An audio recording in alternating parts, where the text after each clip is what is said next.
সন্তান যখন মারা গেছে মা চিৎকার করে কান্দে, মালিক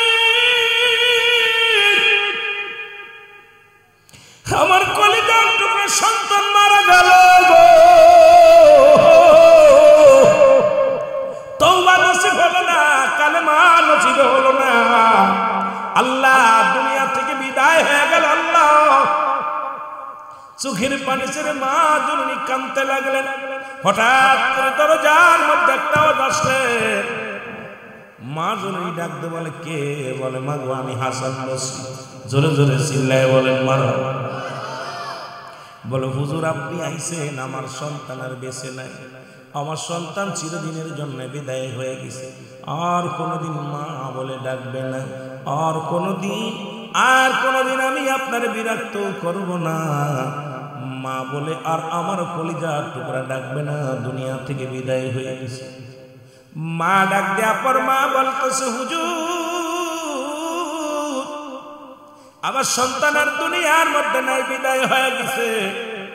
হাসান বসরি কয় মা গো দরজাটা খুলে দাও, দরজাটা খুলে দাও, কারণ তুমি যখন তোমার সন্তান ভাগ্যবান, তোমার সন্তানের কপালওয়ালা, তোমাকে বিদায় করে দিয়া আমি যোহরের নামাজ পড়ে যখন আমি যাই নামাজের উপরে ডান হাতখানা মাথা তলে দিয়ে যখন শুইতেছিলাম, ইলহামের মাধ্যমে আসলো হাসান বসরি রে তুমি যে মাকে ফিরাইয়া দিছো তুমি কি জানো না? ওই মায়ের সন্তানের দোয়া, ওই মা যখন সন্তানের জন্য হাত উঠাইয়া দিছে, আমি আল্লাহ তাআলা ওই সন্তানের দোয়া আমি কবুল করে নিয়েছি। জোরে জোরে বলো মারহাবা। হাসান বসরি রে যাও যাও, ওই সন্তানের তুমি জানাজা পড়াইবা, কাফন পরাইবা, দাফন পরাইবা, তুমি নিজ হাতে তাকে কবরে শোয়াইবা। তোর মাকে যায় বলো সন্তানের ফরিয়াদ আল্লাহ কবুল করে নিছে। মায়ের সন্তান যখন সন্তানের পক্ষ নিয়ে মা যখন আল্লাহর দরবারে উকলাতি করছে রে, আমার আল্লাহ সইতে পারে না, ওই মাতাল মতখোরের দোয়াটা আমার আল্লাহ মায়ের দোয়া কবুল করেছে। জোরে জোরে চিল্লায় বলা যাবে না মারহাবা, আর একটু জোরে জোরে চিল্লায় বলা যাবে না মারহাবা। হাসান বসরি ডাক দিয়ে বলে মা তোমার চোখের পানি মুছে ফেলো, যে সন্তানের জন্য তুমি ফরিয়াদ করেছো সেই সন্তান যখন তওবা সূচনা করেছেন, পাপের কথা মনে অন্তরে আসছে, তার ভিতরে একটা অনুশোচনা হয়েছে আমি পাপ করেছি, অন্যায় করেছি, তখন আল্লাহ তাআলা তাকে মাফ করে দিয়েছে। মাগো তোমার সন্তানের জানাজা আমি পড়াইবো, তোমার সন্তানের কাফন আমি পড়াইবো, দাফন করাইবো, টেনশন নাই, আল্লাহ তাআলা আমাকে হুকুম দিয়েছে। জোরে বলেন মারহাবা, আর একটু জোরে বলেন মারহাবা। এই জন্য আল্লাহ কখন কারে কবুল করে নিবে এমন তো হতে পারে কোন পাগলের নাতি সারা জীবন অন্যায় করেছেন, নাতি ছেলে কবরের পাশে দাঁড়ায় ডাকতে বলে আল্লাহ আমার দাদারে তুমি মাফ করে দাও। এমন তো হতে পারে সারা জীবন অন্যায় করেছে, ছেলে কবরের পাশে দাঁড়ায় ডাকতে বলে রাব্বির রহমহুমা কামা রব্বায়ানি সগীরা। জোরে জোরে চিল্লায় বলা যাবে না আল্লাহু আকবার। এই মরণের পেয়ালা পান করতে হবে গো। আল্লামা মুফতি আমজাদ আলী সাহেব একটা কিতাব লিখলেন, কিতাবের নাম্বার শরিয়াত। এই কিতাবের মাধ্যমে লিখতে যা বললেন দুনিয়ার মানুষ শোনো, মানুষ যখন সহজ মৃত্যুবরণ করে, মানুষের যখন সাধারণ মৃত্যু হয়, 70টা তাজা উটের গায়ের জবাই না করে, 70টা তাজা উটের গায়ের চামড়া জবাই না করিয়া উল্টো দিকে টান দিয়া লবণের মরিচ লাগায় দিলে যতটুক যন্ত্রণা হয়, এর চাইতে 70 গুণ যন্ত্রণা হলো একটা সাধারণ মৃত্যু। ও মুসলমান শুনে নাও, এখন আমরা মরণকালে অনেকে পায়খানা করে দেয়, মরণকালে অনেকে প্রস্রাব করে দেয়, মরণের সময় অনেকের জিহ্বা বাইর হয়ে যায়, চোখ দুটি বড় বড় হয়ে যায়, তাদের মরণটা কত কঠিন হয়। আল্লাহ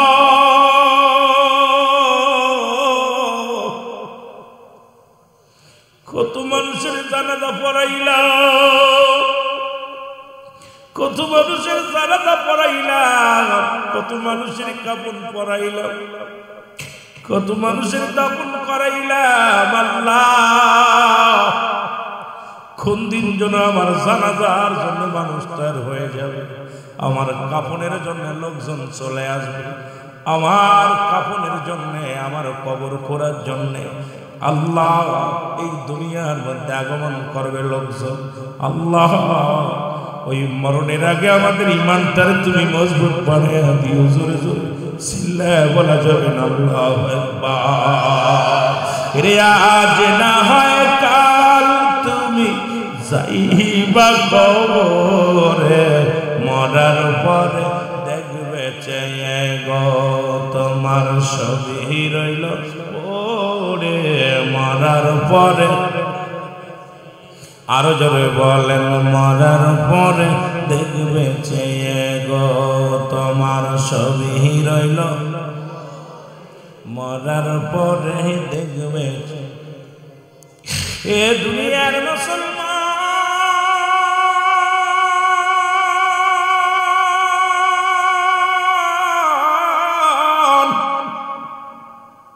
বলতেছিলাম কিয়ামত পর্যন্ত কোন নবী আইব না, কিয়ামত পর্যন্ত তওবার দরজা খোলা। আর এই তওবাকারী ও মুসলমান, আজকে কোন গোলামের জন্য মনটা বেজার, কোন গোলামের জন্য হৃদয়ের মধ্যে কান্না এসেছে, খারাপ তোর জন্য কান্দে কান্দে রে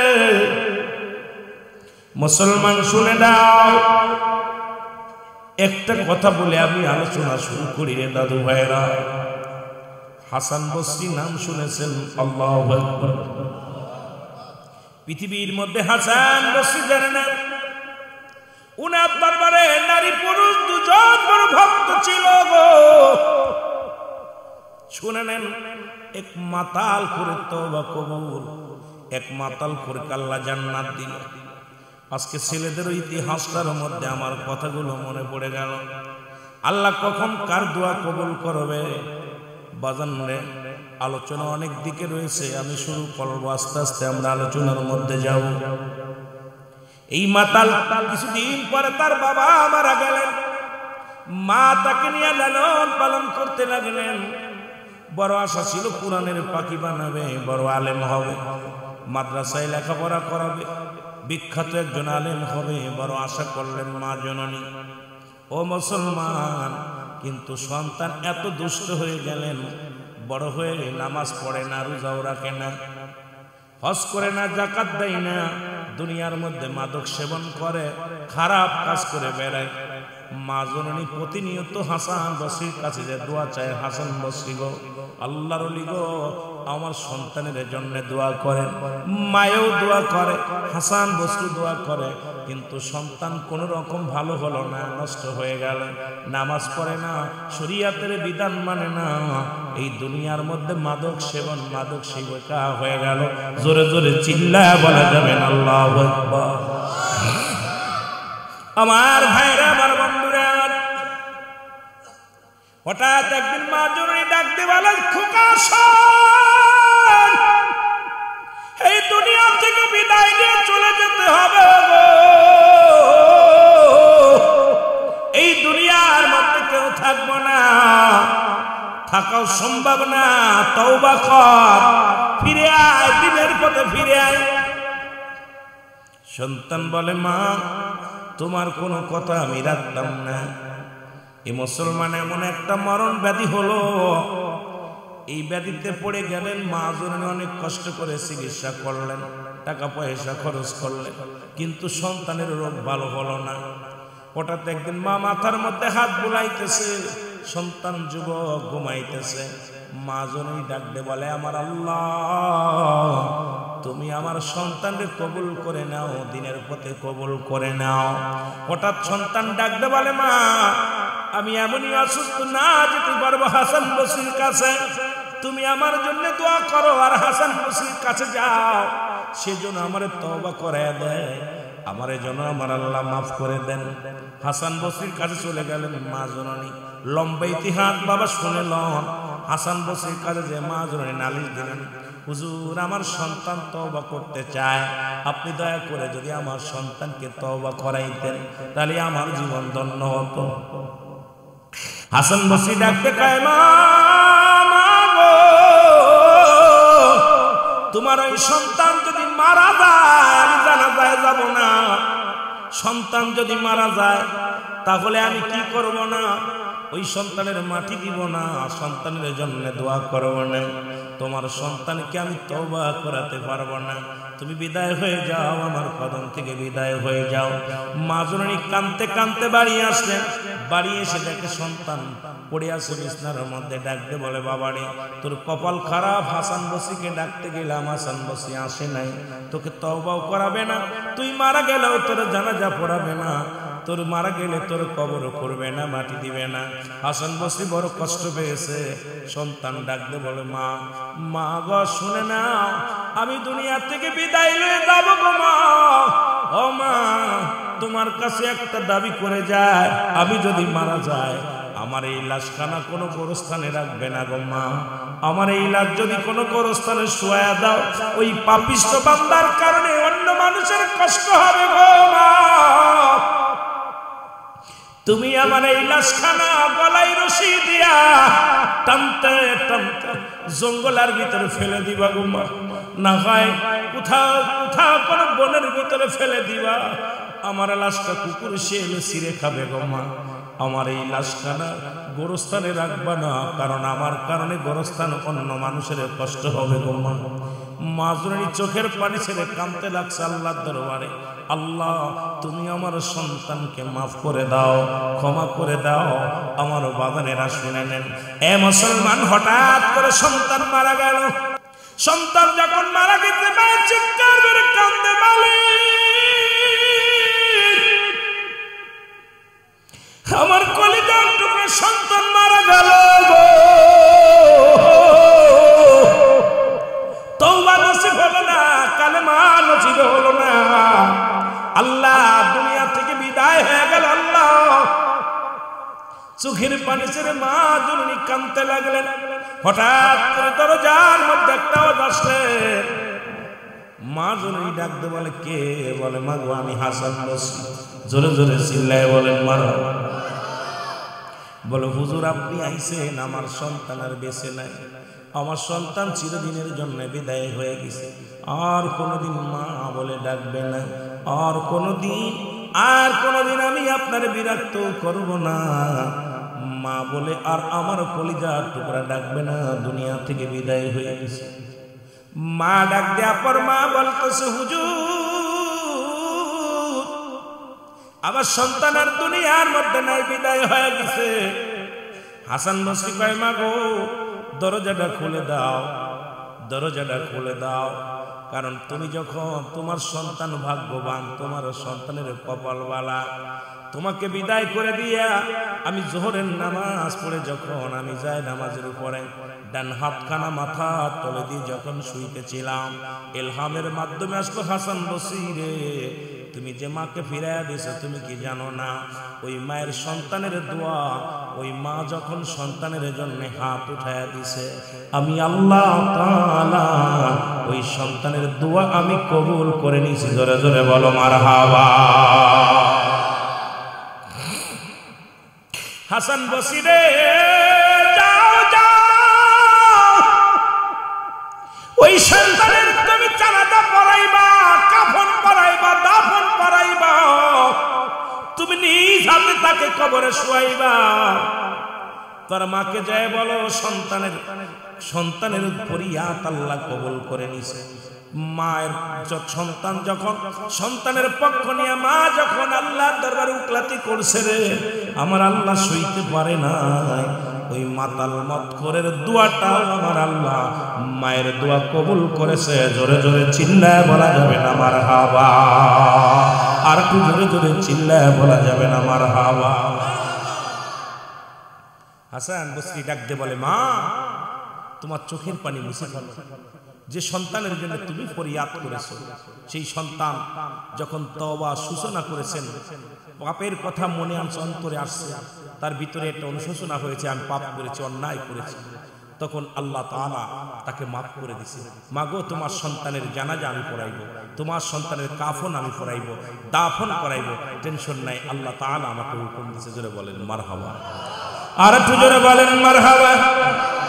এই জন্য আল্লাহ কখন কারে কবুল করে নিবে এমন তো হতে পারে কোন পাগলের নাতি সারা জীবন অন্যায় করেছেন, নাতি ছেলে কবরের পাশে দাঁড়ায় ডাকতে বলে আল্লাহ আমার দাদারে তুমি মাফ করে দাও। এমন তো হতে পারে সারা জীবন অন্যায় করেছে, ছেলে কবরের পাশে দাঁড়ায় ডাকতে বলে রাব্বির হামহুমা কামা রব্বায়ানি সগীরা। জোরে জোরে চিল্লা বলা যাবে না আল্লাহু আকবার। এমনও তো হতে পারে এর ওসিলায় আপনি ক্ষমা পাইতে পারেন। জোরে বলেন। আমার ভাইরা, আমার বন্ধুরা, কথাগুলো বললে বুঝতে পারবেন, কথাগুলো বলে যাই। বর্তমান জামানা মুসিবতের জামানা, মুসগজবের জামানা, ঈমান হারা জামানা।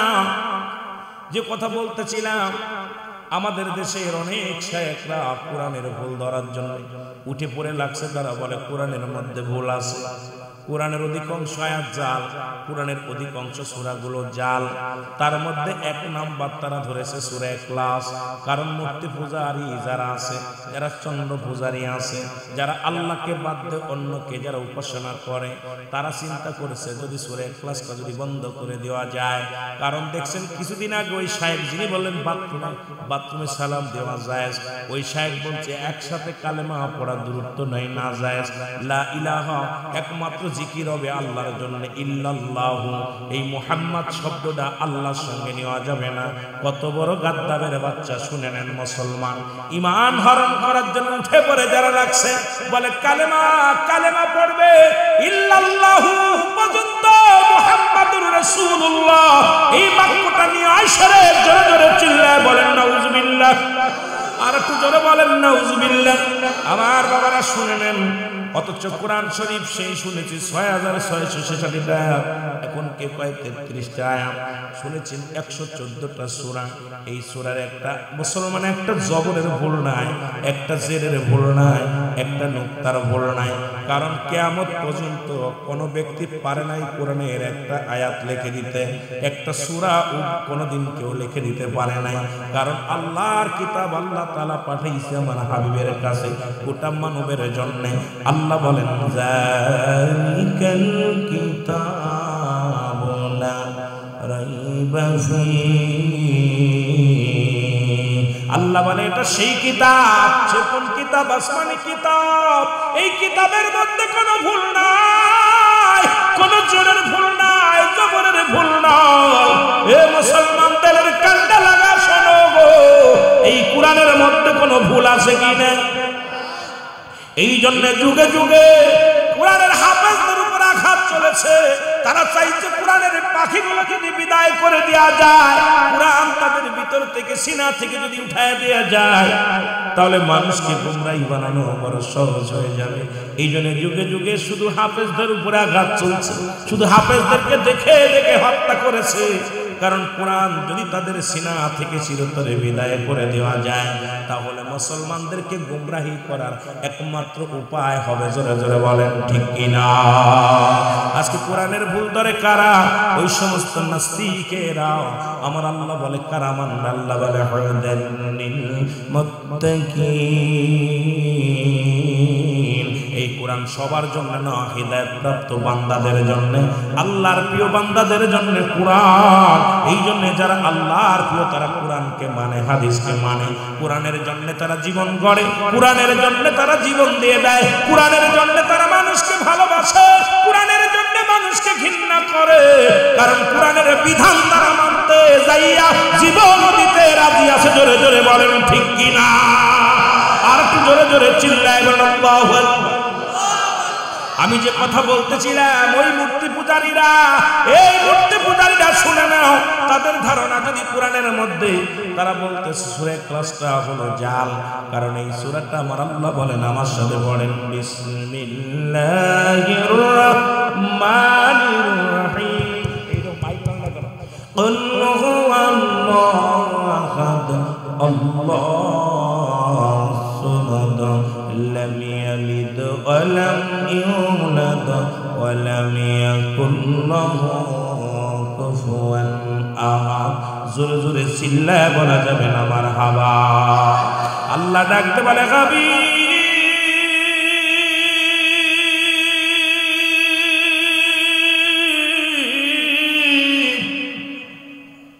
আপনি জানেন দিন আমি আল্লাহ, আমি আল্লাহ। আল্লাহ কি দুইজন না তিনজন? কয়জন? দুইজন না তিনজন না? আমি তো একজনের কথা কই নাই, আমি কইছি তিনজন না দুইজন। মারহাবা। কয়জন? আল্লাহ কয় আমি আল্লাহ এক, আমার কোনো দ্বিতীয় নাই। পৃথিবীর মধ্যে কারো জন্ম দিই নাই, কারো থেকে জন্ম নিই নাই। জোরে বলেন ঠিক কি না? আসমান জমিনের মধ্যে আমার সমতুল্য, আমার সমকক্ষ কেউ নাই। আসেনি? জোরে বলেন আসেনি? এ মুসলমান, এই জন্য স্রষ্টা তিনি, স্রষ্টার কোনো মৃত্যু নাই, সৃষ্টির মৃত্যু আছে। এই পৃথিবীর মধ্যে স্রষ্টা হলো, এই জন্য নবীজি ইন্তেকাল করেছেন। জোরে বলেন ঠিক কিনা? আরো জোরে জোরে বলেন ঠিক কিনা? আমার নবীজি দুনিয়া থেকে বিদায় হয়ে গেছেন। নবী বলতে, উম্মতিরা রে, হায়াতি খায়রুল লাকুম ওয়াফাতি খায়রুল লাকুম। আমার ইন্তেকাল, আমার জীবন বিধানগুলো এই পৃথিবীর মধ্যে হায়াতি খায়রুল লাকুম। আমি নবী দুনিয়ার জিন্দেগির মধ্যে আগমন করলাম, এই দুনিয়ার মধ্যে আমার উম্মতের বড় কল্যাণ গো। এই দুনিয়ার মধ্যে আমি নবী দুনিয়ার মধ্যে আগমন করেছি, শরীয়ত, তরিকত, হাকিকত, মারিফাত সব জায়গায় আমার নবী। জোরে বলেন ঠিক কিনা?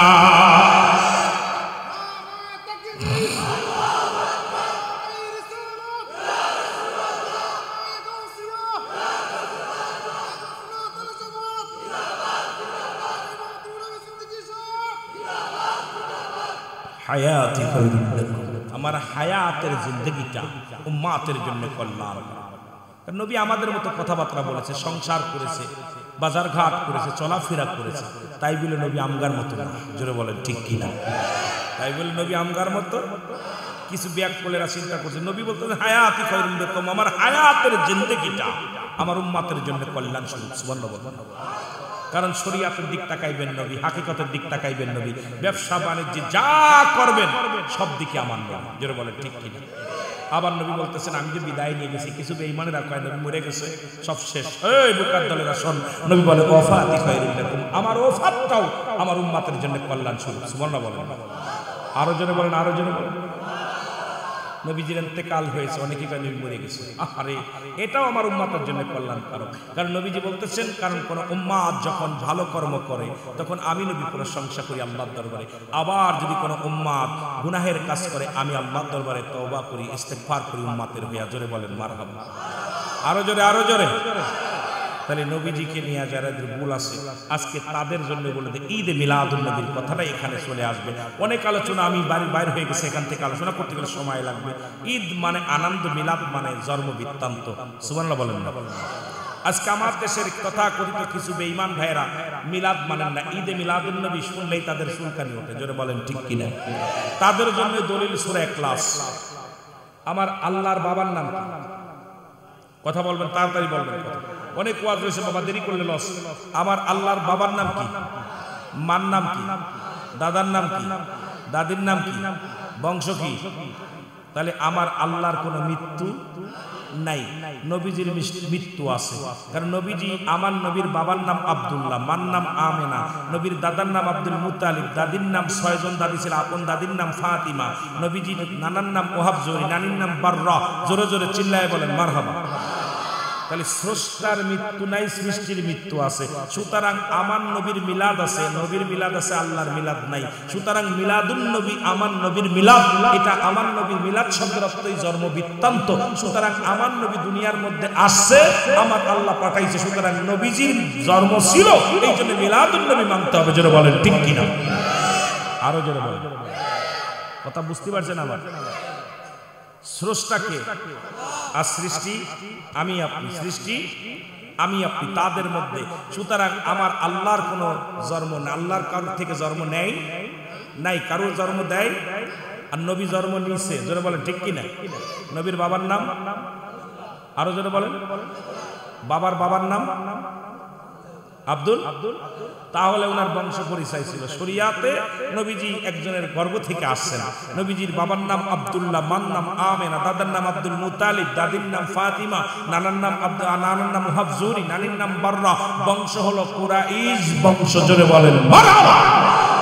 এবার আল্লাহর যারা ঈদে মিলাদুন নবী মানে না, যারা কয় ঈদে মিলাদুন নবী মানি না, তাদেরকে বলবেন এই মোল্লা সাহেব, আমার আল্লাহর আব্বার নাম কি?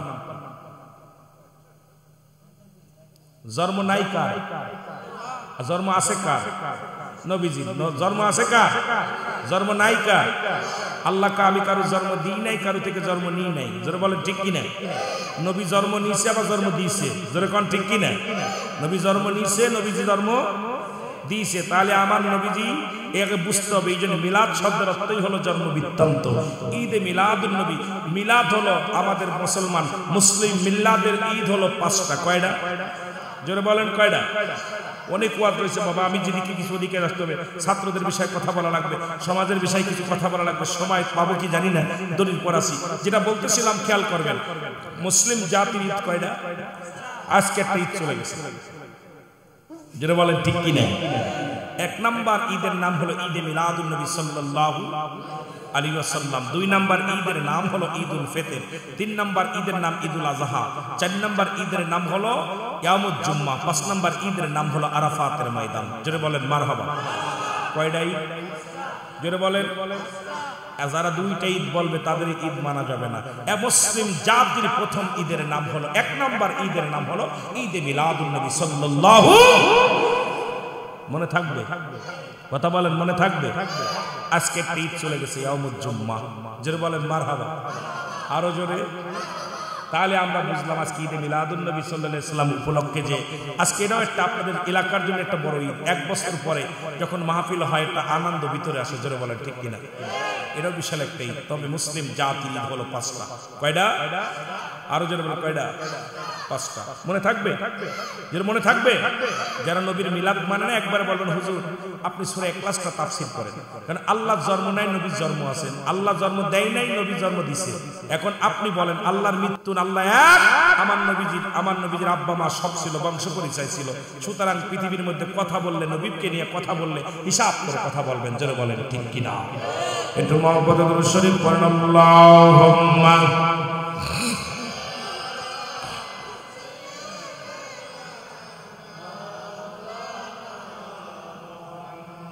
ওয়ালা আলি সাইয়্যিদিনা।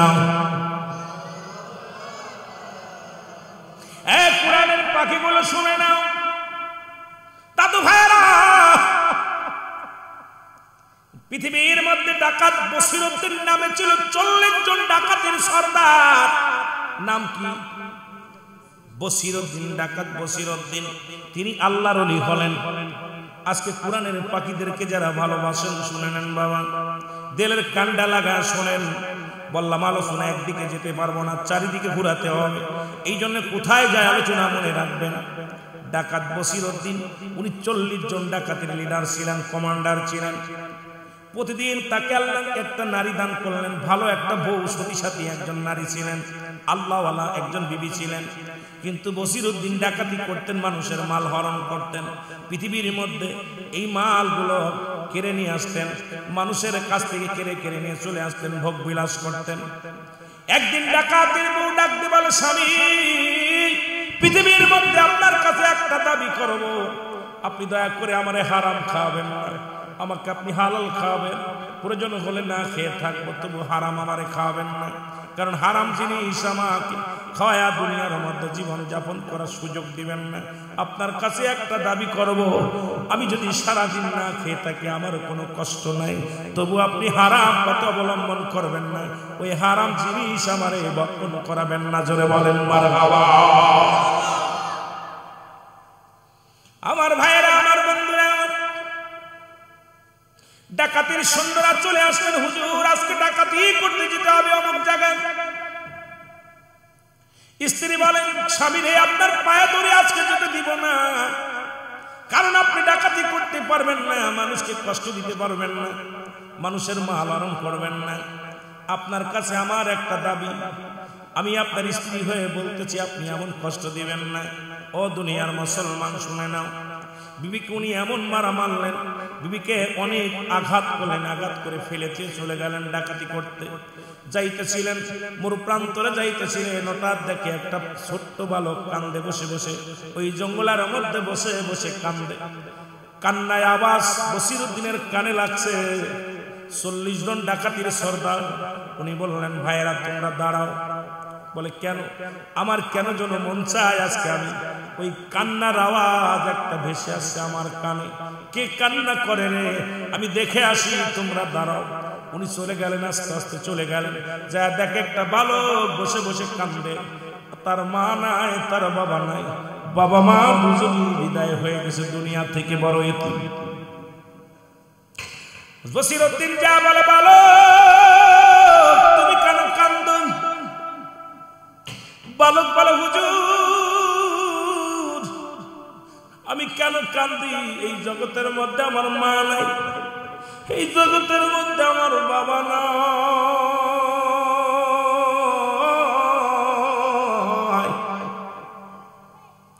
এই পৃথিবীর মধ্যে আমার মতো আর কেউ কি আছে? বলে, বালক তুমি কেন রাতের অন্ধকারে বসে বসে কান্দো? বলে, হুজুর ওই যে দেখতেছেন একটা মাদ্রাসা, ওই মাদ্রাসায় আমি লেখাপড়া করি, মাদ্রাসায় লেখাপড়া করি। হুজুর আমি সব ছেলেরা এখন 3টার সময় হুজুর বললেন তাহাজ্জুদের নামাজ অনেকে পড়ে। বলে, হুজুর সবাই কোরআন পড়ে, সবক মুখস্থ করে, আমার হেরকেন তেল নাই, বাতি জ্বালানোর তেল নাই, এই কারণে আমি পড়তে পারি না, আমি আফসোস করে কান্দি, আমি সবক মুখস্থ করতে পারছি না, কোরআনের বিদ্যা অর্জন করতে পারছি না, এই কষ্টে পড়ে আমি চোখের পানি ছেড়ে কাঁদছি। আজকে যদি আমার মা থাকতো, বাবা থাকতো, আমার তেল কেনার কিছু পয়সা দিত, এটা দিয়ে আমি বাতি জ্বালাইয়া আমার আল্লাহর কোরআন মুখস্থ করতাম, সবক মুখস্থ করতাম। আমার বন্ধুগণ সবাই কোরআন পড়ে, আমি পড়তে পারি না, আমার অন্তরের ভিতরে বড় যন্ত্রণা, আজকে আমি কোরআন পড়তে পারছি না, এই কারণে আমার চোখের পানি আমি ধরে রাখতে পারি না। জোরে বলেন আল্লাহু আকবার। ডাকাত বসিরউদ্দিন বলে, বাবা দাঁড়াও, তোমার আমি ব্যবস্থা করে দিব, একটু দাঁড়াও। ডাকাত বসিরউদ্দিন চলে গেলেন, বাজারে চলে গেলেন, যা দোকানদারের কাছে যাইয়া ডাক দিলেন দোকানদারের। দোকানদার উঠলেন, উড়ে দেখে ডাকাত বসিরউদ্দিন। দোকানদার তো থরথর করে কাঁপে। ডাকাত বসিরউদ্দিন কয়, ডাকতে বলে, তুমি এত, এ ভাই তোমার এত কাঁপা লাগবে না, আপনি আমার চিনছেন নি? কয়, চিনছি। তুমি ডাকাত বসিরউদ্দিন? কয়, তুমি গতকালকে যে বসিরে দেখেছিলে সেই বসির আজকে আমি নাই, আমি বসিরে, তুমি গতকালকে ডাকাতির সর্দার জানো, আজকে আমি ডাকাতি করতে আসি নাই, তুমি আমার 1 জের তেল দাও। বলে, হুজুর আপনি তেল লাগবে যদি খবর দিতেন, পাঠায়া দিতাম। কয়, না তুমি তেল দাও। তেল দিলেন, 1 জের তেল দিলেন। কয়, দাম কত? বলে, হুজুর টাকা লাগবে না, আপনি নিয়ে যান, আমি আপনারে চিনি, আপনার কাছ থেকে টাকা নিয়ে মরবো নাকি, বিপদে পড়বনি। ডাকাত বসিরউদ্দিন কয়, ও দোকানদার শোন, তুই গতকালকে যে বসিরের নাম শুনেছিলি সেই বসিরের এখন নাই। আরে একটা বালকের চোখের, কোরআনের পাখির চোখের পানি পড়া দেখে আমি ডাকাত বসিরউদ্দিনের বসির নাই রে, আমি ওই পাগলের প্রেমে পড়ে গেছি।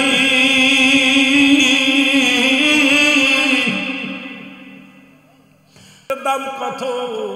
বলে, হুজুর আমার তেলের দাম দেওয়া লাগবে না। বলে বলো আমি তেল তোমার কাছ থেকে জোর করে নিব না, কারণ ওই পাগলটা কোরআন পড়বে, ওই কোরআন যখন পড়বে শুনেছি একটা হরফ পড়লে 10টা নেকি, একটা হরফ যখন কোরআনের পড়বে একটা করে হরফ পড়লে 10টা নেকি, আরে শত শত হরফ পড়বে, হাজার হাজার হরফ পড়বে রে। আমি ডাকাত মসিরউদ্দিন কোরআনকে সম্মান করি, কোরআনের পাখিকে সম্মান করি। আল্লাহু আকবার বলো। তোমার তেলের দামটা নাও, তেলের দাম দিয়ে বলো হুজুর তেলের দাম যেহেতু দিলেন আপনি আমাকে হুকুম দেন আমি তেলটা মাথায় করে দিয়ে আসি। কই না, আমার পাপের বোঝা অনেক ভারী হয়ে গেছে, আমার মাথায় দাও, আমি মাথায় করে বহন করব, আমি তেলটা নিজেই বহন করব, মাথায় করে বহন করব। ডাকাত মসিরউদ্দিন এই তেলের ঢাকা তেলের জরিয়া রওনা হয়ে গেলেন। বালকের মাথায় হাত দিয়ে বুলায় বলে, বালক রে আজ থেকে আমি তোর বাবা হয়ে গেলাম। ও বালক, কোরআন পড়তে যাইয়া এই কোরআন মুখস্থ করতে যাইয়া যত খরচ লাগে রে বালক, আমি মসজিদ তোরে বহন করব, তুই কোরআন পড়বি, আমি বাতি জ্বালানোর ব্যবস্থা করে দিলাম, খাবারের ব্যবস্থা করে দিলাম, তোর থাকার ব্যবস্থা করে দিলাম, আজ থেকে সব খরচ আমি তোর বহন করব। বালক চোখের পানিগুলো মুছে বলে, হুজুর আমার জীবনটা ধন্য, আমি আগামী কাল থেকে কোরআন পড়ব, কোরআন মুখস্থ করব, সবক মুখস্থ করব। ডাকাত মসিরউদ্দিন কাঁদতে কাঁদতে চলে গেলেন। 40 জন সদস্যরা বলে, হুজুর আর কত বেলা অপেক্ষা করব, হাঁটেন, তাড়াতাড়ি যেতে হবে, রাত শেষ হয়ে যাবে। ডাকাত বসির কয়, না না আমি আর ডাকাতি করতে যাব না, আমি প্রতিজ্ঞা করে 4 জীবনে কোনোদিন ডাকাতি করব না। আরে আমার এক বালকের ওই কোরআনের পাখির চোখের পানি আমি সহ্য করতে পারি না, জীবনে আমার কোনোদিন মায়া লাগে না। কত মানুষের খুন করলাম, কত মানুষকে কষ্ট দিলাম, কত মানুষের মাল হরণ করলাম, জীবনে আমার চোখের পানি পড়ে নাই। কিন্তু কোরআন পড়ার জন্য যে বালক কাঁদতেছিলেন, কোরআন পড়ার জন্য, কোরআন মুখস্থ করার জন্য, ওই বালকের মুখটা দেখা পর আমি বসির সহ্য করতে পারি নাই রে।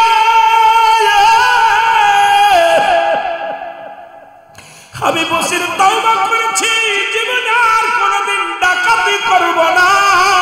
জোরে জোরে চিল্লা বলা যাবে না মারহাবা। ডাকাতের সদস্যরা বলে, হুজুর এখন আমরা কি বলবো, বলো তোমরাও ফিরে আসো, ফিরে আসো। উনি বাড়ি চলে গেলেন। বাড়ি যেয়ে দেখে বিবি চোখের পানি ছেড়ে কান্দে, আল্লাহ আমার স্বামী আমাকে আঘাত করেছে, আমি কষ্ট পাই নাই, আমার স্বামী আমাকে মারছে, আমি কষ্ট পাই নাই, আল্লাহ আমার স্বামীকে তুমি হেদায়েত দান করো। আল্লাহ কত কোরআন পড়ে, বাড়ির পাশে কোরআনের পাখিগুলো, ওই কোরআনের আওয়াজগুলো আমার কানে ভেসে আসে। আল্লাহ আল্লাহ ওই কোরআনের পাখিদের ইজ্জতের খাতিরে, কোরআনের খাতিরে আল্লাহ তুমি আমার স্বামীর ইজ্জত আল্লাহ ফিরে দাও, ওই ভালো পথে আসার তৌফিক দান করো। ডাকাত মসিরউদ্দিন দরজার মধ্যে একটা টাক মেরে দিলেন। দরজায় যখন টোকা মারলেন, বিবি ভিতর থেকে বলে, কে? কয় আমি। কয় স্বামীরে আপনি ডাকাতি করতে যান নাই? বলে না। বিবিরে আমি কথা দিছি ওই বালকের মাথায় হাত রেখে, কোরআনের পাখির মাথায় হাত রেখে আমি ওয়াদা করেছি জীবনে আর কোনোদিন আমি অন্যায় পথে চলব না, মানুষের হক নষ্ট করব না। পরে আমি জীবনে ওই বালক আমার শিক্ষা দিছে কবরে যেতে হবে, ওই বালক আমার শিক্ষা দিছে ডাকাতি করে এই সম্পদ করে নিব, এই সম্পদ দিয়ে আমি যেতে পারবো না। ওই বালক আমার শিক্ষা দিছে না,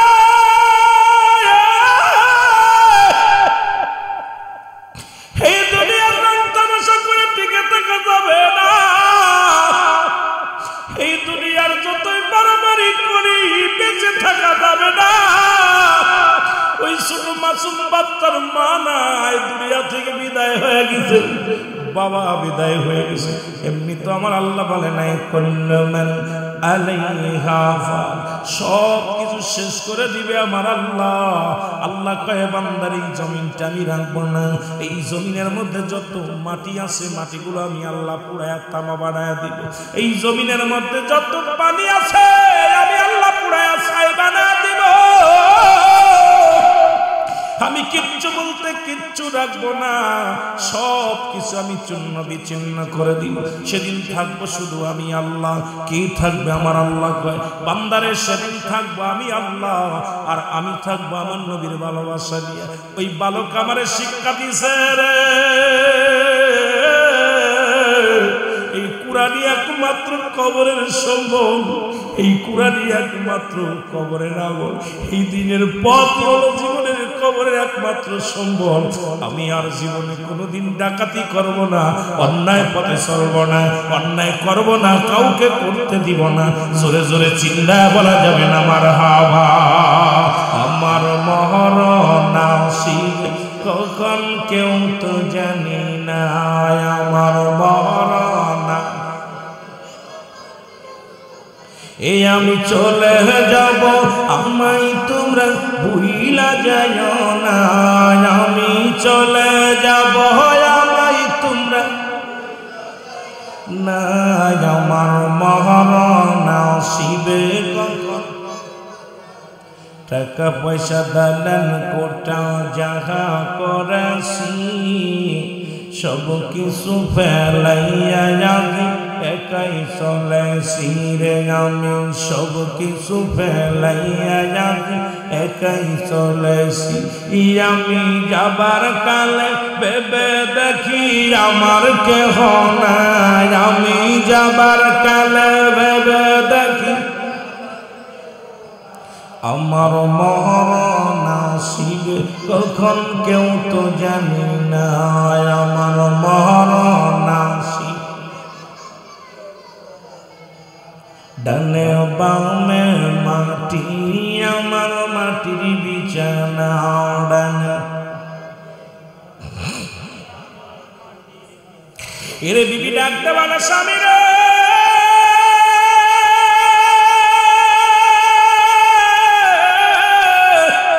সারা জীবন তোমার জন্য দোয়া করলাম, সারা জীবন কত চোখের পানি ছেড়ে কাঁদলাম, আমার আল্লাহ আজকে কুরআনের পাখি দিয়া তোমার মনটা গলায় দিছে রে।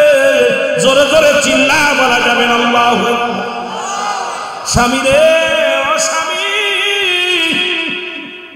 তুমি সঠিক পথে আসছো, আমি ধন্য হয়ে গেছি।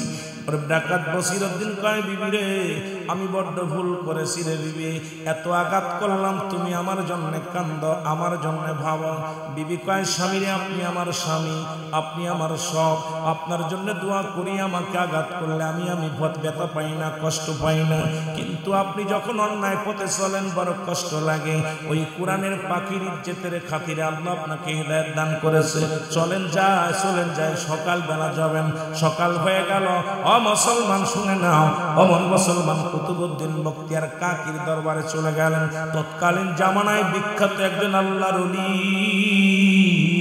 কুতুবউদ্দিন বখতিয়ার কাকির দরবারে চলে গেলেন। যা বলে হুজুর আমারে তওবা করায়া দেন।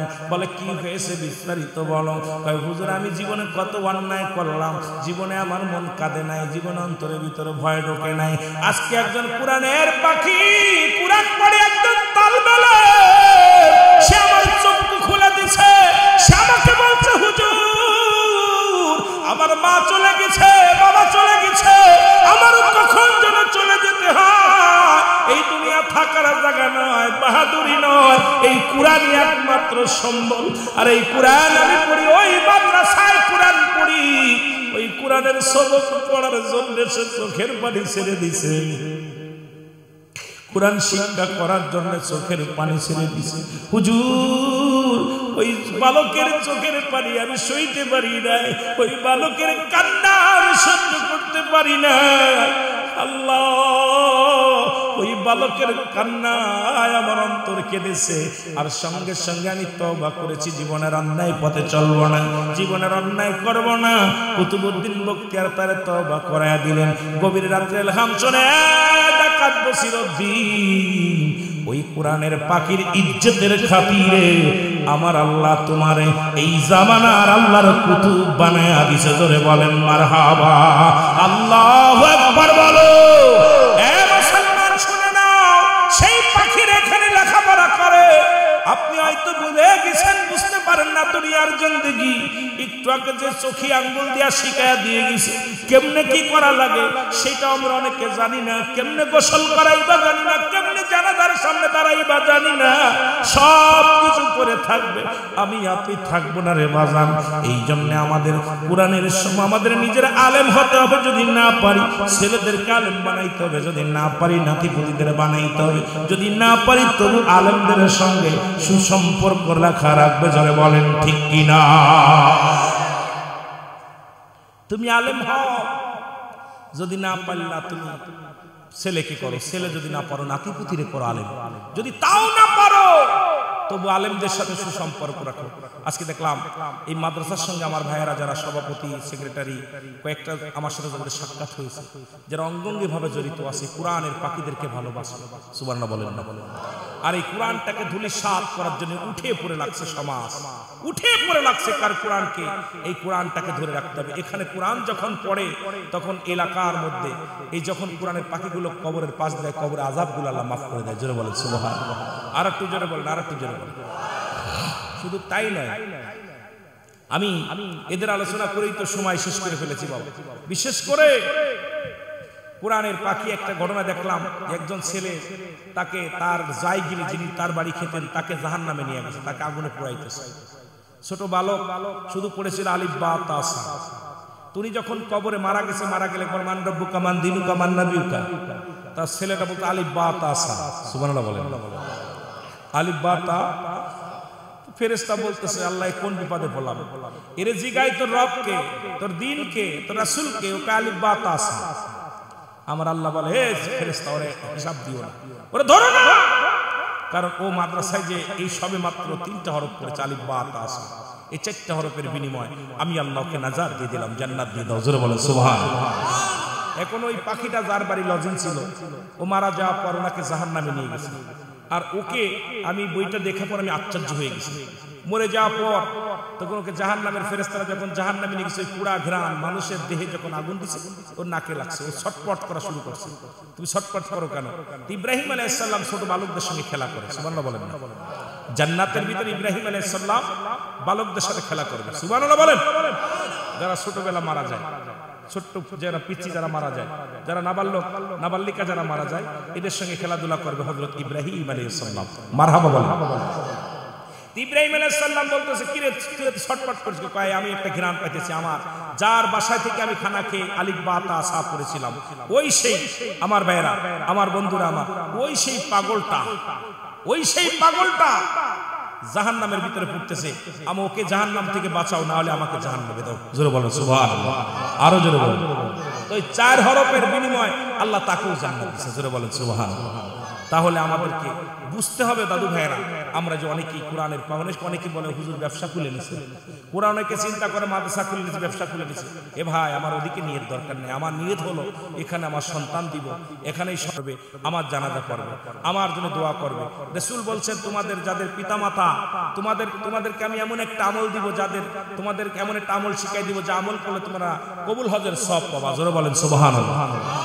নবীজি বলার পর সাহাবীরা বলে হুজুর কি সে আমল? নবীজি বললেন তোমাদের যাদের পিতামাতা জিন্দা আছে, পিতামাতা যাদের জীবিত আছে, তারা আব্বা মাকে সালাম দিবা, আসসালামু আলাইকুম মা, আসসালামু আলাইকুম বাবা, তোমার আমল নামে একটা কবুল হজের সওয়াব লেখা হবে। জোরে বলেন সুবহানাল্লাহ। আর একটু জোরে বলেন না। সাহাবীরা কাঁদতে লাগলেন, সাহাবীরা অজান্নয়নে কাঁদতে লাগলেন। নবীজি বলে তোমরা কান্দো কেন? কয় হুজুর এইটা যদি আগে জানতাম, হুজুর আমরা তো আব্বা মা নাই, আব্বা মা মারা গেছে, দুনিয়া থেকে চলে গেছেন, এখন কিছুদিন আগে আমার আব্বা মারা গেছে, কিছুদিন আগে আমার মা মারা গেছে, হুজুর আমরা এই রহমত থেকে বঞ্চিত হয়ে গেছি। আমার আল্লাহ বলেন, আমার নবীজি কাঁদতেছে যে আমার মতো এতিম তোমরা। নবী তো যে একটা সূরা পড়ছেন আলাম ইয়াজিদ কাজিমান, আল্লাহ বলে হাবিব আপনারা আমি এমন এতিম বানাইলাম। নবীর আব্বার মায়ের পেটে যখন নবীজি মায়ের পেটে যখন মাত্র 6 মাস, তখন নবীজির আব্বাজান দুনিয়া থেকে বিদায় হয়ে যায়। নবীজি যখন দুনিয়ার মধ্যে 6 বছর বয়স, তার মা বিদায় হয়ে যায়। 6 বছর 6 মাস যখন নবীজির দাদা আব্দুল মুতালিব বিদায় হয়ে যায়। যারা বলেন ঠিক কি? এত বড় এতিম। নবীজি বলতেছে আমার মতো এতিম তোমরা? আমি তো আমার আব্বা নাই মা নাই। জিবরিল আমিন আল্লাহ পাঠায় দেয়, হাবিব আমার হাবিবের কাছে যাও, যাদের আব্বা নাই মা নাই তাদের জন্য আমি দোয়া শিখিয়ে দিলাম, তারা যেন এইভাবে দোয়া করে। কোন ভাবে? এইভাবে দোয়া, রব্বির গামহুমা কামা,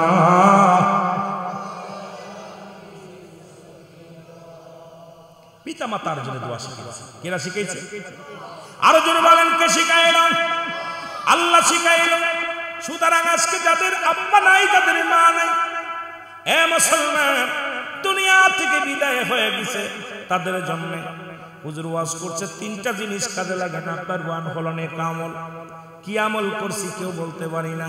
সদকায়ে জারিয়া, দান দিয়ান, মসজিদ মাদ্রাসা কলেজ যাই, রাস্তাঘাট করে গেলাম, দুনিয়ার মধ্যে সদকায়ে জারিয়া দান দিয়ান করে গেলাম। নাম্বার 3 হলো নেককার সন্তান। এমন সন্তান রেখে দিয়েছেন যে সন্তানগুলো পৃথিবীর মধ্যে দাঁড়ায় প্রস্রাব করে বসে করতে পারে না। এই সন্তান কোনো উপকারে আসবে না। এই সন্তান আপনার না, এই সন্তান আপনার না। এই সন্তানের এই আমানতের খেয়ানত করার অধিকার আপনার নাই। আপনার ছেলে মেয়ে যা আল্লাহ পাক আপনার কাছে রাখছে, কি অবস্থিত রাখছে, আমানত রাখছে, এই আমানত খেয়ানত করলে কিয়ামতের ময়দানে জবাব দেয়া লাগবে। আপনার কুমিল্লার জমিনে, মুসলমান কুমিল্লার জমিনে এক ইমাম সাহেব মারা গেছে। 18 বছর পরে লাশ উত্তোলন হলো। উনার লাশটা ওঠানোর পর উনার ছেলের জিজ্ঞানো হলো। উনার ছেলে বললেন, আমি কি বলবো শোনেন, আমার আব্বা জান একদিনের ঘটনা, আমি জোহরের নামাজটা আদায় করি নাই, খানা খাইতে বসেছি, আমার আব্বা জান সামনে থেকে প্লেটটা টানতে নিয়ে গেছে। আমার আব্বা নামাজ না পড়লে খাবার বন্ধ ছিল আমাদের। আমার আব্বা শরীয়তের বিধান না মানলে খাবার বন্ধ ছিল। আমার আব্বা জানকে দেখেছি কোনোদিন তাহাজ্জুদের নামাজ কাজা করে নাই। আমরা 5টা ভাই বোন, আমরাও জীবনে নামাজ কাজা করি নাই।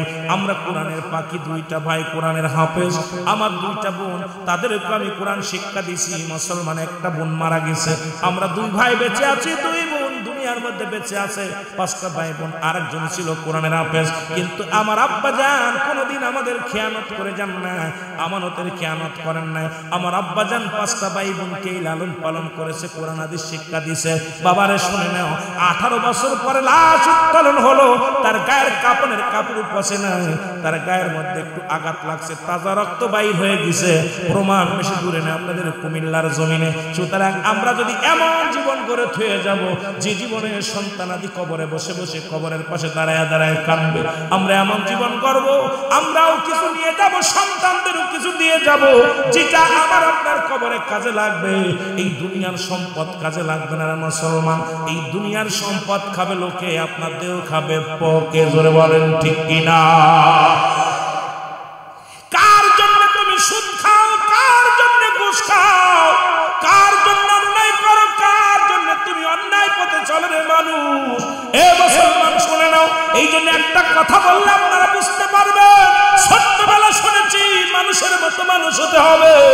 ছেলে তো বাবাই বলতো মানুষের মতো মানুষ হতে হবে, বাবাই বলতো মানুষের মতো মানুষ হতে হবে, উস্তাদ বলতো মানুষের মতো মানুষ হতে হবে।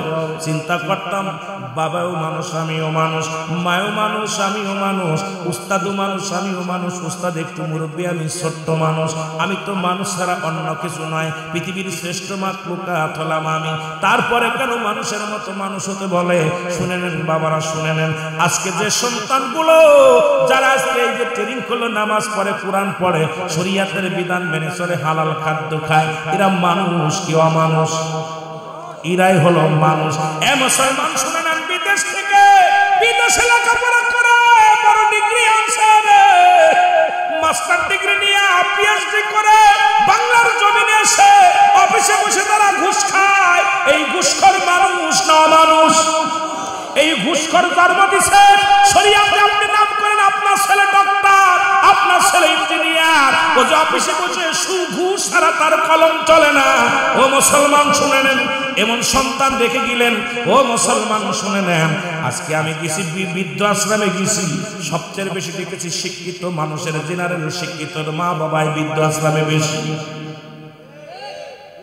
একটা কোরআনের পাখির মা, কোরআনের পাখির বাবা বৃদ্ধ আশ্রমে দেখি নাই। সুবহানাল্লাহ বলেন। হয়তো বলতে পারেন হুজুর কি বলতে চান? হ্যাঁ, আমি প্রমাণ করতে পারলে আমি আপনাদের বকশিশ দিব, উপহার দিব। ঢাকা শহরে যতগুলো বৃদ্ধ আশ্রম আছে, বড় বড় পিএইচডি করেছে ছেলে, বড় ইঞ্জিনিয়ার হয়েছে, বড় অফিসার হয়েছে, তাদের বাপ মা বেশির সংখ্যায় বৃদ্ধ আশ্রমে আছে রে মুসলমান। পৃথিবীর মধ্যে সুদখোর আর ঘুষখোর শিক্ষিতরাই বেশি। ধরে বলেন ঠিক কিনা? কথা কয় না? সুৎকরের সংখ্যা শিক্ষিতরাই বেশি, কোন হাফেজ কারি মাওলানা শিক্ষিত মুসলমান শুনে নেন, এই বাংলার জমিনে কোন মাওলানা সাহেব কোন হাফেজ কোরআনের পাখিগুলো সুদ খায় না, কোরআনের পাখিগুলো ঘুষ খায় না, কোরআনের পাখিগুলো মুসলমান বড় বড় ডিগ্রি নিয়ে অফিসে বৈশা সুদ খায় রে মুসলমান। শুধু তাই নয়, পিএইচডি করে ডক্টরি হইয়া যাদের হাতে রোগী মারা যায়, ও মুসলমান টাকা ছাড়া তারা পৃথিবীর মধ্যে অপারেশন করে না। গত 3 দিন আগের নিউজ, বাজান সুন্নাতে খাতনা নিতে যাইয়া ঢাকা হাসপাতালে মুসলমান শুনে নেন, আয়ান নামে একটা ছেলে দুনিয়া থেকে বিদায় হয়ে গেছে, তারপরে 6 লক্ষ টাকা দাবি করছে পরিবারের কাছে। যারা টাকা ছাড়া তাদের রোগীর গায়ে হাত দেয় না, এই সমস্ত ডাক্তারগুলো মানুষ কি অমানুষ? এরে মুসলমান, বাবা মারে বুড়া কালে বাবা মারে যারা ভাত দেয় না, বাবা মারে যারা কষ্ট দেয় না, মানুষ কি অমানুষ? জোরে বলেন, মানুষ কি অমানুষ? হাজার হাজার মুসলমান শুনে নেন, এই আপনাদের গ্রামের মধ্যে কয়টা আলেমের বাবা মা কান্নাকাটি করে একটু আমারে দেখাবেন, বলেন হুজুর অমুক মাওলানা সাহেবের আব্বা কান্দে, অমুক মাওলানা সাহেবের মা কান্দে, তারা রাস্তায় ভিখারি হয়ে কান্দে, কিন্তু অনেক জিনারের লাইনে ছেলে লেখাপড়া করছে, এদের মা বাবা চোখের পানি ফেলে, জোরে জোরে চিল্লায় বলেন ঠিক কিনা? এরা মানুষ না। আবার অনেক জায়গা দেখেন এই সমস্ত মানুষের আমাদের প্রতি নজর কেন খারাপ? দেখলাম চিত্র জগতের এক জানোয়ার, নাম হচ্ছে জায়েদ খান। এই জানোয়ার পৃথিবীর মধ্যে জিনাকারী, সবচেয়ে বড় জিনাকারী। এই জিনাকারী বলছে কি, ইমাম সাহেবদের গালি দেয়া বলে ইমাম সাহেবরা বলৎকার। নাউজুবিল্লাহ বলেন, আরো জোরে বলেন। ও যে জায়গা থাকে জিনার ফ্যাটকারির মধ্যে, কিসের মধ্যে? কথা কয় না কেন? চলচ্চিত্র যেখানে জিনার ফ্যাটকারি, ডানে বামে সব জায়গা কি বালা? কথা কয় না? সেই জায়গা থেকে যদি ইমাম সাহেবদের গালি দেয়, বাংলাদেশের ইমামরা এখন আঙুল চুষতেছে বসে বসে। কথা বলছে, সাদা কাপড়ে দাগ জড়ায় বেশি। কনকের এক ইমাম সাহেব কি করছে? চুরি করে, স্যান্ডেল চুরি করে। কোন মুসল্লি স্যান্ডেল চুরি করে না, চোর মুসল্লি সাজে। যেরকম ঠিক কিনা? চোরে মুসল্লি সাজে, ইমাম মুসল্লি কোনদিন স্যান্ডেল চুরি করে? এই মসজিদে যারা আসে জীবনও স্যান্ডেল চুরি করবে না, কিন্তু চোর একদিন সাজছে মুসল্লি, মুসল্লি সাইজা ভালো স্যান্ডেল জোড়া নিয়ে চলে। যেরকম ঠিক কিনা? এই জন্য মুসল্লি কখনো স্যান্ডেল চুরি করে না। জোরে বলেন ঠিক কিনা? যদিও বদলে যায়, পরে রক্তে আসে আমার এক জোড়া স্যান্ডেল বদলে গেছে। কথা ইমাম সাহেব করে, ইমাম সাহেব হুজুর সর্বনাশ, মাগরিবের সময় তো স্যান্ডেল জোড়া পাল্টে নিয়ে গেছে কিনা? কথা কন ঠিক কিনা? আর যে বাটপার যে চোর মুসল্লি সাজছিল, ওইটা কিন্তু আর কইব না হুজুর স্যান্ডেল বদলে গেছে, ও কই দাম পার ফল পাইছে। জোরে বলেন ঠিক কিনা? এই জন্য আমি আপনাদেরকে অনুরোধ করব, কোরআনের পাখিদেরকে অবজ্ঞা করবেন না, কোরআনের পাখিদেরকে সম্মান করবেন, ইজ্জত করবেন। লাভ আছে, লস নাই। জোরে বলেন ঠিক কিনা? কিছু না হলো তারা আপনার জন্য দোয়া করতে পারবে। জোরে বলেন ঠিক কিনা? কিছু না হলো দোয়া করতে পারবে। এই জন্য আপনাদের কাছে আমি করজোর অনুরোধ করব, কোরআনের প্রতি সম্মান করেন, আলেমদের প্রতি সম্মান করেন, এতে আপনাদের ইজ্জত বাড়বে। জোরে বলেন ঠিক কিনা? এই মাদ্রাসা হয়েছে, আমি আলোচনা করব যদি সুযোগ পাই, আলোচনার মধ্যে যাব। আপনাদের অনেক আলোচনা রয়েছে, আলোচনা কেবলমাত্র শুরু করেছি, একটা কোরআনের পাখি নিয়ে কথা বলতে যাই আমার তো রাত শেষ। আমার বাবারা, আপনাদের কাছে আজকে মাদ্রাসায় কিছু কালেকশন করেছি। আপনারা এমন কোনো দুরদিমানদা যদি থাকেন, আপনারা দয়া করে মিডিয়াগুলো বন্ধ রাখেন। আবার যখন ওয়াজ শুরু করি তখন আবার উঠাবেন, মিডিয়াগুলো বন্ধ রাখবেন। যখন আবার আলোচনা শুরু করি তখন আবার আপনারা এইগুলো উঠায়েন। তা আমি আপনাদের কাছে আমার দাবি, আমি মুসাফির মানুষ, আমি অসুস্থ, প্রচন্ড ঠান্ডা জ্বর, তারপর আপনাদের মাঝে আসছে। আমি দেখেছি, আমি বাস্তব আমি অনেক মাদ্রাসায় গেছি, কিন্তু এইরকম এই যে ক্যারেট মাদ্রাসায় যে প্রশিক্ষণ, আমারও মাদ্রাসা আছে, আগে বলছি মা আমেনা সিদ্দিকিয়া মডেল মাদ্রাসা।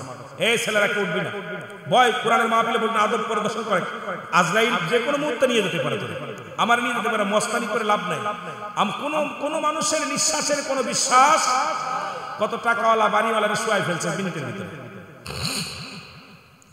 আমি আপনাদের কাছে একটা দাবি করব, দাবিটা হলো এই মাদ্রাসায় আমি আজকে যে প্রশিক্ষণ দেখলাম, এত মজা লাগছে, আমার এত মজা লাগছে। এলহাম দিছে, অমুক গ্রামে অমুকের মিয়া, অমুক মিয়া ইন্তেকাল করছে, কয়টায়? কথা কন না কেন? অনেক সুন্দর লাগছে যে ইন্তেকাল করছে। দেখেন রুহুল আমিন সিদ্দিকী ইন্তেকাল করছে, আবার ওই মুখ দিয়ে বলতেছে মরহুমের জানাজা। কথা বুঝেন না? লাশ।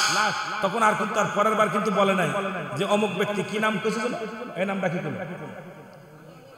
খালেক না মালিক? যাক, খালেক মালিক যাই করল, যে খালেক সাহেব ইন্তেকাল করছে, খালেকের জানাজা সকাল 8টায়, তাই বলছে। কথা বলেন। কইছে মরহুমের জানাজার নামাজ মাদ্রাসা এই কোথায় হবে? এই যে আর কি সরাপতিয়া উত্তরপাড়া